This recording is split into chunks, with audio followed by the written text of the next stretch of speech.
Assalamualaikum warahmatullahi wabarakatuh. Perkenalkan, nama saya Eka Permana Putra.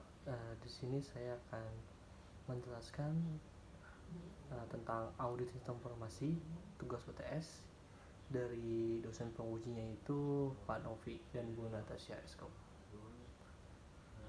Karena NPM saya NPM ganjil, jadi saya mengerjakan yang soal-soal ganjil. Untuk soal yang pertama, audit sistem informasi sangat penting dilakukan oleh organisasi. Ada 3 hal yang harus Anda jelaskan sebagai berikut. Ada who, siapa saja orang yang terlibat, what, teknik apa yang digunakan, dan how, bagaimana metodologinya.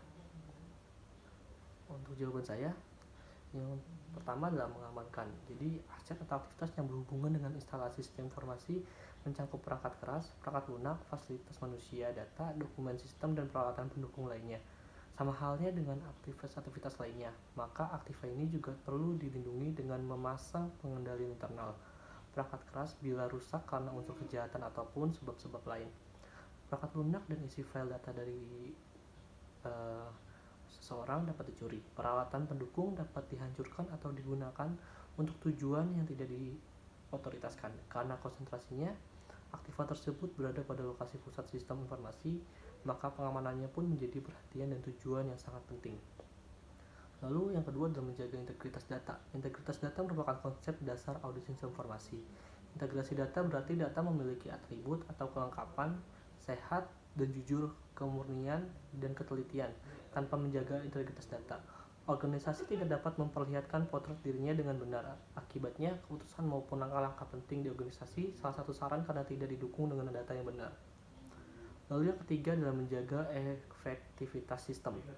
Sistem informasi dikatakan efektif hanya jika seorang tersebut dapat mencapai tujuannya.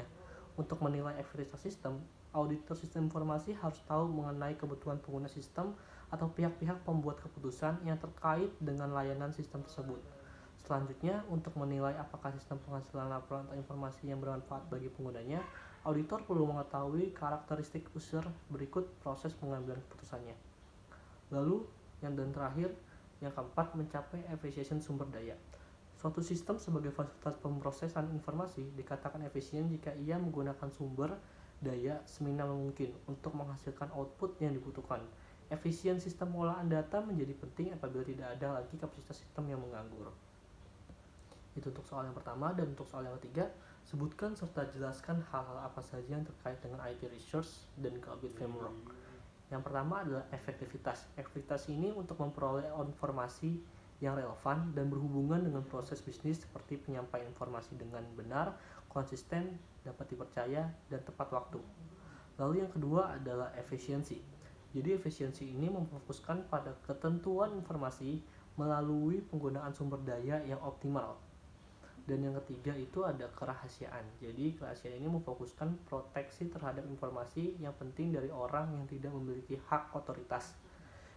Lalu ada integrasi. Jadi integrasi ini berhubung dengan keakuratan dan kelengkapan informasi sebagai kebenaran yang sesuai dengan harapan dan nilai bisnis. Lalu ada juga ketersediaan. Ketersediaan ini berhubungan dengan informasi yang tersedia ketika diperlukan dalam proses bisnis sekarang dan yang akan datang nanti. Lalu kepatuhan. Kepatuhan sesuai menurut hukum, peraturan, dan rencana perjanjian untuk proses yang bisnis. Dan yang terakhir adalah kekuatan informasi. Jadi kekuatan informasi ini adalah berhubungan dengan kekuatan kecocokan informasi untuk manajemen, mengoperasikan entitas, dan mengatur pelatihan, keuangan, dan kelengkapan laporan pertanggungjawaban. Mungkin sekian penjelasan dari saya.